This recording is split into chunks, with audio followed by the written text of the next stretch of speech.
Hello, everyone. Welcome to day 2 of the Grow Now Fall Garden Challenge. And we're going to be waiting here just a moment for some people to trickle in. And as people trickle in, feel free to share, where you're from in the comments, what you're looking to grow this fall, any success stories you have, or maybe even some struggles that you're having with maybe some common pests or diseases in the garden, and maybe some things you've tried to do to fix them. So we do a quick recap of yesterday or last night was day 1 of the challenge, and what we did was we set up this garden that you see here. That video is on the Grow Now Harvest Later YouTube channel, and it is also posted in the Beginner Gardening Tips group. You can check those out. I'll show you kind of where you can see those here in a second. So we have the Grow Now Harvest Later YouTube channel that you can check out that has the Fall Garden Challenge here, and all the other videos will be posted there, and you can get links to them too, so you can follow the challenge at your own speed later on if you so desire to. The neat thing about the app too is that not only is it free, but once you log in, it saves your credentials, right? So even if you go to grownowharvestlater.com and click get started down here and you're already logged in, it'll immediately log you in and bring you straight to your calendar. So you can quickly get started. You can pull this up on your phone, or you can even do it on your laptop or tablet or desktop, wherever suits you the best. You can do it there. So let's go ahead and get started. Today we're going to build on what we did yesterday. And yesterday all we did was we created our garden, we gave it a location, and we selected a few crops to grow for this coming fall, 2025. So tonight what we're going to look at is kind of how to take a look at our calendar, manage any crops that we need to, if we need to add, delete, or even move some around, and some of the step-by-step instructions for each crop. So first we want to talk about some gardening tasks at a glance, right? So once you go through our 3-step quick start to give your garden a name, a location, and then choose a couple crops, it builds this calendar for you and drops you right here that we see on the screen right now. And what that'll do is allow you to quickly scroll left and right here. And if you're on your phone, you can easily just, with your finger touch to move left and right. And you see coming up in the fall, we have these icons that start to appear. So these are icons that represent like a task, or I call them to-dos, that you need to take care of that week, right? So these columns are for weeks, and these larger sections are for the month of that year. So if I were to go ahead over here on the left and click on the name of one of these crops that we added, say beets for example, it brings up this little flyout panel, and it shows us some quick info here about seeding and harvesting and spacing and all kinds of good stuff. So the cool stuff about this here is that if we recommend that you directly sow these seeds for this crop into the ground, then it'll tell you that here, right? It'll tell you direct sow, and then it'll even tell you 63 days before first frost. So what that means is this calendar built out frost dates based off of the location that we put in. So we see these blue zones up here coming up in December. I'm in South Florida in Zone 10B, so this is kind of a shortened winter, right? We barely get any snow down here. So you can see that for beets, we're going to plan to put these in the ground probably was at about 9 weeks before the very first frost, right? So 9 weeks before the 13th. So instead of having to bust out your journal or your notebook and track down, okay, this year, okay, let me go look up when my frost date is for this year, okay, and then let me backtrack 9 weeks and take out my seed packet and figure out this. It's already done for you, right? We keep it simple and outline everything here for you on this table at a glance. So if you click on the beets over here on the left, the name of the crop, it'll tell you if you for seeding if you want to direct sow, and it'll tell you how early to do it. We don't need a transplant since we're direct seeding. And then after you direct sow the seeds, about a target range for when you can harvest those beets.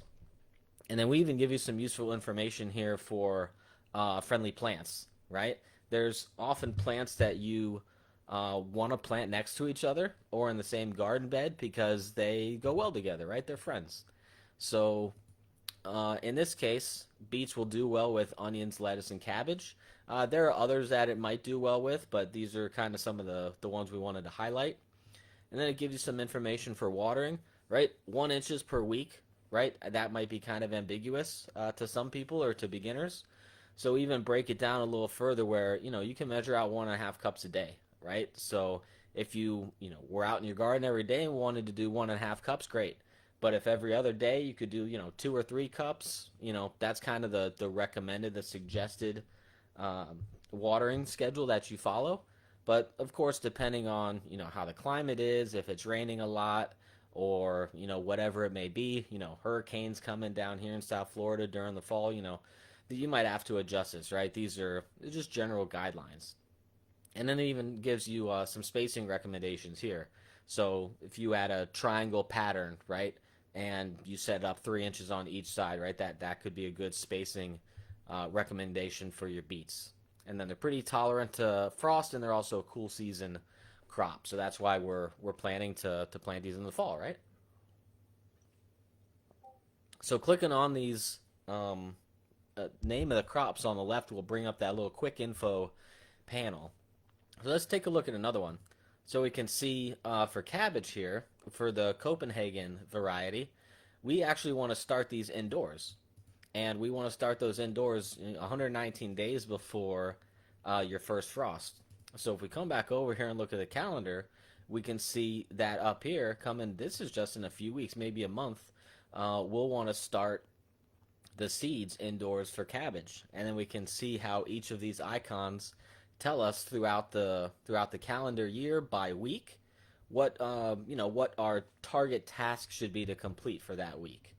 So we've clicked on some of these crop names on the left. Let's see now if I wanted to see specifically for cabbage what I needed to do this week upcoming. I can click on that directly and it'll take me straight to the seeding section. So you see that quick info up here, this is just where we were before. But if we want to see information about seeding, then we can just come down to the seeding section here and see information more about that. But let me jump back to quick info for a second. And you'll see that for cabbage, since we started these indoors, the seedlings indoors, we're actually going to want to transplant. So you can transplant your seedling starts into if you have grow bags or a container or even a garden bed, and this kind of gives you the target range, 35 days, or I believe that's 5 weeks after you start seeding. So you can see how early you need to start it, then when you need to do this next thing, and then when you can target a harvest. That's if you want a more granular kind of look at this. But of course, this is all broken out for you for each row for the crop, and then by each column for what you want to do for that particular week of the year. So if we jump back into seeding for cabbage, we see it goes through just what you need to do, and it gives you some basic, step-by-step instructions on how to go, or on just what you need to do. And then we even tell you how you need to do it, right? So like a beginner might know, okay, well, yeah, I know I need to start my seedlings, but how do I actually do that? Okay, great. Well, if you have, some old egg cartons, you can use that. If you have some from Aldi or, wherever you get your eggs, that's something you can easily start with, right? Not everything you have to go out and buy at at your local landscaping store or Home Depot or wherever and get something elaborate, right? You can start with stuff you have around the house. I even use like the red Solo cups a lot for a lot of my starts, and then I can reuse those. So that's pretty cool. And then it talks about some of the gardening mix. You plant your seeds, so it really goes by step instructions for just what you need to do for seeding. And then for each of these sections, I even have a video that walks you through kind of my process for how to water, prune, and set yourself up for success for seedling starts. So we can see back on the calendar, right? So that was this icon here. So we have the kind of leaf, that's for seeding, right? So all these icons are, the same throughout, throughout the garden planner, right? So, if you're looking at seeding and you got this little guy here, then, that's what you're going to be, doing. So if we pop over here to the shovel, that's going to take us to soil prep. So we talked about, having containers versus garden beds. Same thing here. You can toggle in between each of these depending on what solution you have in your garden or in your backyard or even on your patio. If you're using containers, fine. We got stuff here for just what you need to do, how you need to do it, and then a video to walk you through some of the steps that I use for preparing my soil for containers, and then also for how to prepare your soil for your garden bed. I think I might have a video coming soon specifically for garden beds. So that one doesn't have a video of me doing it, but it's got a lot of information, right, just for what you need to do and how you need to do it. So that's pretty cool for checking out some of the gardening tasks at a glance and some more of the step-by-step instructions. Now, you don't have to click on each of these to go into one, right? You can click on one and it just has this expand and collapse section. You can see everything specific to cabbage right here in this panel just by clicking on each of these sections, right? So the other thing that is neat, that I think is neat at least, is say I selected a bunch of crops, right? And I added them to my calendar here, right? But say I feel like I want to start my cabbage a little early because I'm confident in my garden, right? I can click and drag any of these icons, really, right? Any of these icons you see here for a specific crop, I can drag them to a whole nother week, and it'll cascade all of the other tasks or to-dos down with it, right? So I don't have to drag each one and keep track of how many weeks in between for each task. And then if I click on this and I want to say, well, I just dragged it to this week and I completed it. I went and started my seedlings. You can track that, right? You can hit this little toggle here. It'll tell you when you marked it complete. And then when we come back and look at our calendar, we can see we have a little check mark next to it. So now at a glance, I can come in and look at my garden planner and see just with that one toggle, right, that one tap, I already completed the seedlings for my cabbage, and I know I have nothing else left that I need to complete this week, and I can go about for the rest of what I need to do for the day. So I think that's pretty cool because what we set up for the garden, for the calendar in the garden planner for you, they're really just suggestions, right? But at the end of the day, you are in control of your own garden. Even if you say you miss a week or you're out of town, then you can just drag this over, right? Say, oh, I missed the transplanting. I'm going to plan on doing it the 23rd. That's fine. You can move it over there, and it will still track that you actually completed this on the 15th, right? So you still completed the seedling on the 15th, or the seeding of your cabbage seeds on the 15th, but you will want to make sure that when it comes to the week of the 23rd in August, that's when you want to make sure you do the transplanting.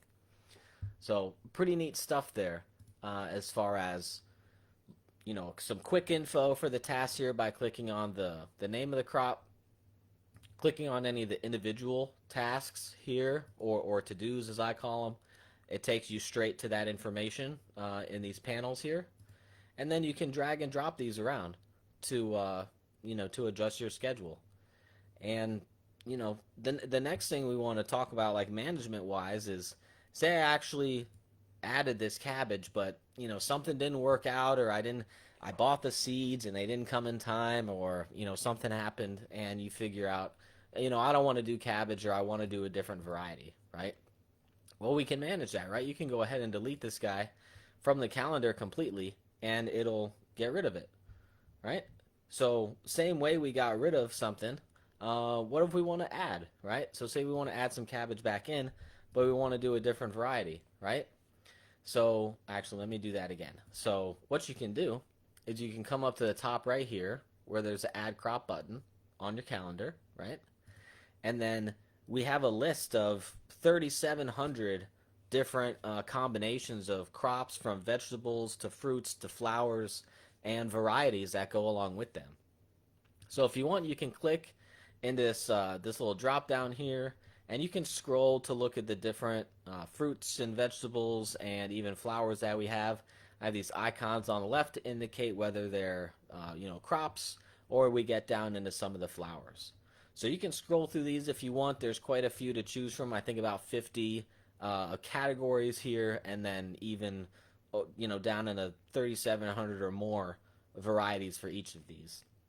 So I think we were doing cabbage. So you can always type in here and narrow this down. So if you want to do cabbage, and then, oh, look at this. So once you select the category up here for crops or flowers, we even give you a recommendation for a variety of cabbage. So based on the location that you set when you created your garden. So we'll jump back here. So when we created this fall garden, we gave it a location, right? That was yesterday on day one in the quick start. So if we add the cabbage back in, or if we select cabbage from this drop down here for add crops, it gives us a bunch of recommended varieties. And this is great for beginners because I don't know which variety is going to go well in my region, or which one I know is even gonna. I might not even know anything about varieties, right? But these varieties that we recommend are geared towards success, right? So they're going to be heat resistant for me because I'm in South Florida. They're going to be, drought tolerant if that's if that's something related to the crop, right? It's going to be disease resistant. So it's going to be strong, right? It's going to be a more robust variety than something that might be a little more difficult to grow for a beginner. So we see here we have a bunch of suggestions here. So I think we had Copenhagen earlier. So let's go ahead and pick Red Acre. So same thing here with this drop down. I might have did that a little too quickly. You can open up this variety drop down, and you can scroll through all the varieties that we have for cabbage. And what this will do is this controls it's the planting schedule that we just looked at for beets and for cabbage based on that specific variety, right? So say the Omero variety might have a different maturity schedule or watering schedule, or whatever the variations might be, compared to Copenhagen or Red Acre, right? So depending on what variety you select, that might just show a different representation on the calendar of what we suggest you do for that specific crop and variety combination. So instead of having to scroll all the way down for Red Acre, right, even though we passed it right here, you can always come into the box and type what you're looking for. And then once you select Red Acre, we can schedule that to the calendar, and then it'll add it right here at the bottom, this cabbage Red Acre. And we can see that looks like it might have been a little similar, maybe even a week later than the Copenhagen that we had before. But once it drops it in, right, we can look at the same stuff. You can click on the crop name on the left. It takes you straight to the quick info. You can click on any one of the tasks or to-dos, and that'll take you straight to that specific section with more detail about just what you need to do and how you need to do it with videos. And then you can scroll and say you want to start these, a couple weeks later in September. You can just click and drag and hold that. Has a little confirmation box down here that tells you that you successfully moved it from week 36 to week 38. That coincides with the week of the year up here, and what you need to complete for that week.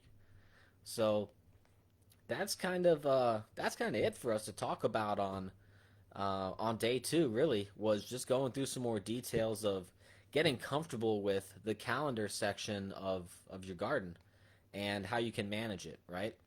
Taking a look at the tasks, taking a look at the quick info, digging deeper into specific tasks, what you need to do and how you need to do it.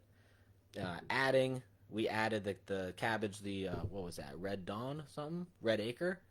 And how you can add, delete, and move them around to control your own schedule, and just overall manage your garden. Um, yeah, so I think let me show you another thing really quick, maybe as a little bonus for tonight, and that is if we come over here, give me one moment.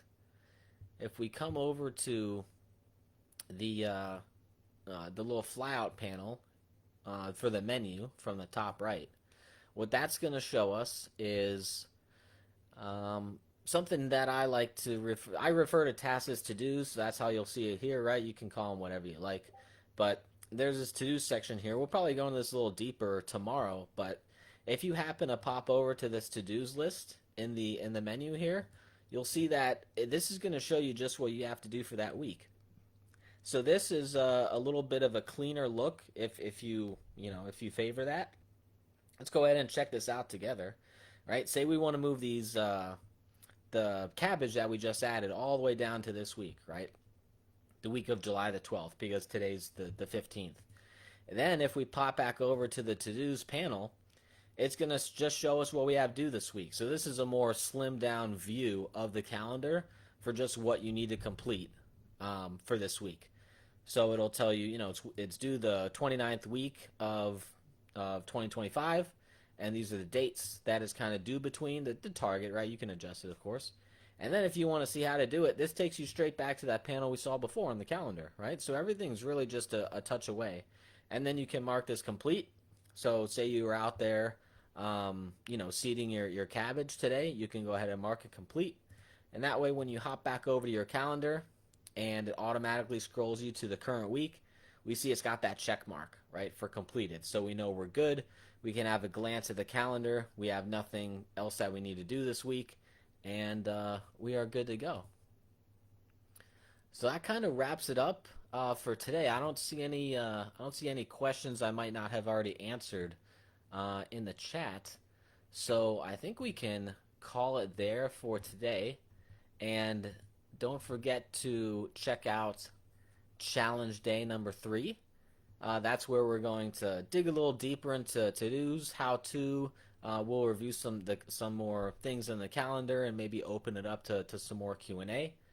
But you can always join the Facebook group, Beginner Gardening Tips. This is that Facebook group here. It shows you, just how much people are engaged, right? They're constantly sharing neat stuff that they've grown, different colors they have. We got a lot of questions about different plants and pests and how to use neem oil and stuff, and it's really nice to engage with everyone here. And we talk about how the Grow Now Garden Planner, of course, which is free, can help with a lot of common gardening tasks. And in case you haven't discovered it already, you can head over to grownowharvestlater.com, or even if you search Grow Now Garden Planner in Google, it should be one of the first ones to pop up there for you. So you just got to look for this icon here, that seed icon there, or the leaf icon, if you will. And you can get in, you can sign up for free, grownowharvestlater.com. Check it out. I hope it makes your fall garden planning and maintenance of common gardening tasks and execution of them all that much better. I find it a great use. I built it for, to help myself as a beginner and to share with other people like me. So I hope you find it useful. So we'll go ahead and call it there for day 2 of the Fall Garden Challenge using the Grow Now Garden Planner. And I'll catch you all tomorrow. Bye-bye.